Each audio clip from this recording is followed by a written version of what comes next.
Well, one of those skills, and one last thing I want to just touch base with you, and it's something I try to implement in my life, and I think you're an advocate of, is that intermittent Hmm. fasting Yep. as part of the arsenal, I guess, maybe to combat some of these health issues. Can you talk a little bit about, in your experience, as far as what are the best practices? I mean, if somebody can maybe even just start, excuse me, maybe even just start there Yeah. um, with that thought process. Is there anything Hmm. that you can leave folks with as far as that topic? Yeah. Yeah. Intermittent fasting is like my personal secret weapon because you mentioned it. You love chocolate. That's my go-to. Chocolate, ice cream, cheesecake, right? If you told me I could never Yes. eat them again, this is how we usually approach weight loss. Be like, okay, I see these are my problems.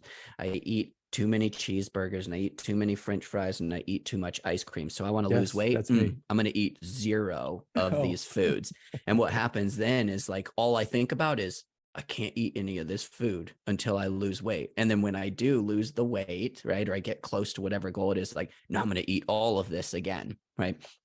Intermittent fasting for me is the tool that I manipulate to allow myself more freedom with what I'm eating. So I'd be lying if I said I'm a, health and weight loss and nutrition coach and I only eat real foods. That would be a lie because I don't even know. You can do it. You can do it in today's society, but it's very difficult to do. You literally have to eat every meal at home and you're shopping only on the outside rim of the grocery stores like everybody tells you to do, which if that works for you, fine. It doesn't work for me because I like to eat good food. Like I like to go out to eat. And the way that I maintain my body weight and have for years now is I adjust or the dial of intermittent fasting of when I'm eating. okay. So and it's just logical. It just makes sense. If you let's say it is all about calories, right? Let's say you're supposed to only eat 2,000 calories per day, and today I eat 4,000 calories. Well, if I eat 0 calories tomorrow, guess what? It evens out. It's all balanced out. Where people come up against intermittent fasting is food companies have marketed against it because they don't make money if you're not eating all of the time. So that's where all of these nonsensical things come up where it's like you need to eat every couple of hours or your metabolism is going to be damaged.